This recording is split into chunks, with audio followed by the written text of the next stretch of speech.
আসসালামু আলাইকুম রহমতুল্লাহ। দেশ ও প্রবাস, আশা করছি সকলেই ভালো আছেন।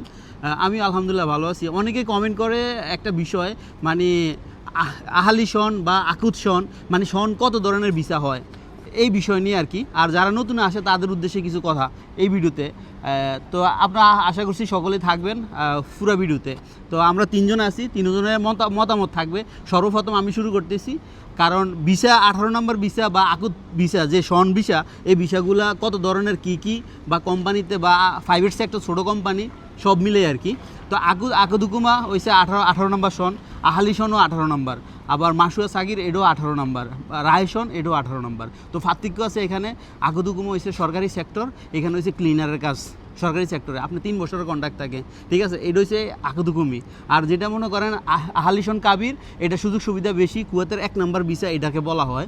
আর আহালিশন মাসুয়া সাগির, এটা হচ্ছে ছোটো ভিসা ক্যাটাগরি, আর এটার সুযোগ সুবিধা খুব কম। এটা ছোটো কোম্পানি টু ছোটো কোম্পানি যেতে হয়, এছাড়া এটা সুযোগ সুবিধা কম। আর রায়শন যেটা, এটা হচ্ছে কৃষি ভিসা, এটা হচ্ছে মাঝরাত, যে ছাগল চড়ানি বা কৃষিকাজ এই ধরনের কাজ আর কি। তো যারা নতুন আসবেন, তো তাদের এখন বর্তমানে ভবিষ্যতে যে খরচগুলো হবে, সৈকতের থেকে একটু শুনি আর আলামিন ভাইয়ের থেকে একটু শুনি। সৈকত, এই বিষয়ে তুমি একটু কথা বলো। ভাই, যে আপনি আখুদের কথা যেটা বলছেন, আখুদে যারা আসবেন আসলে একটু সুযোগ সুবিধা কম, আর এটাতে একটু কষ্ট করতে হবে বেশি। আপনি 10 বছর 15 বছরের বাড়িতে আপনি হিসাব দিতে পারবেন না। আর যেটা আপনার মানে শন কাবির, এটা আসলে কিছু সুযোগ সুবিধা আছে, ভালো কাজ পাইতে পারেন, ভালো ডিউটি পাইতে পারেন, এবং কি আপনার যে আরেকটা মাসের সাগির, এগুলো আপনার মাজা টাজা কাজ, ওই কৃষিকাজের মধ্যে পড়ে, ঠিক আছে। তো আপনারা যারা আসবেন অন্তত আরেকটা কথা, কি মানুষে বলে কি ফ্রি ভিসা বলতে কিছুই নাই রে ভাই।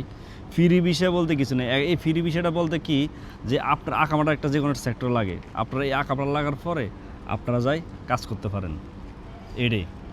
আচ্ছা আলামিন ভাই, এই বিষয়ে একটু কথা বলুন। বলবো, যারা নতুন আসবেন অবশ্যই কাজ শিখে আসবেন। আর বিশেষ করে যারা ড্রাইভারে আসতে পারবেন, তাদের জন্য আলাদা একটু সেক্টিভাইস আছে, বিশেষ করে কুয়েতে।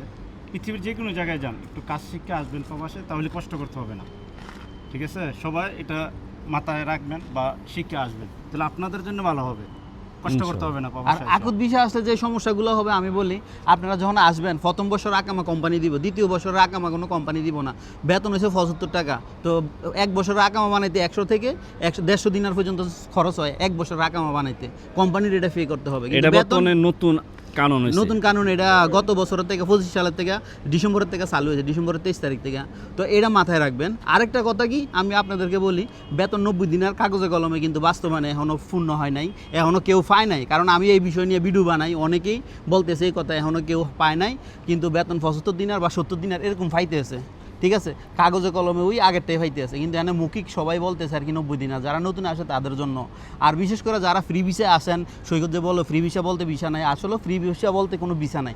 মানুষে আসে মনে করেন ওই খাদেম ফ্রি ভিসা বা হালিশনে আসে, আইসা ফয়দা দিয়ে বাইরে কাজ করে, এটারে আমরা মানেছি ফ্রি ভিসা। তো এই ভিসা যদি এখন আপনারা ভবিষ্যতে আসেন বা বর্তমানে আসেন, তাহলে আপনাদের সমস্যা হবে 1 নাম্বার, রুম পাইবেন না কুয়েতে। রুম নিয়ে অনেক মানুষের সমস্যায় আছে। তো আশা করছি আপনারা বুঝে শুনে কুয়েতে আসবেন, এছাড়া আইসেন না কেউ ভাই। আপনি যদি 15 বছরও থাকেন আকুদুকুমায়, আপনার বেতন কিন্তু 75 দিনের বা 70 দিনের থাকবে, বেতন কোনো বাড়বে না। আর আমার ভিডিওগুলো কেমন লাগে বা আমি কোন ধরনের তথ্য চান, ভালোবাসা বিরম সাপোর্ট চাই অল টাইম। আর আপনারা আর দিন না, ভিডিও বেশি বড় হয়ে যেতেছে।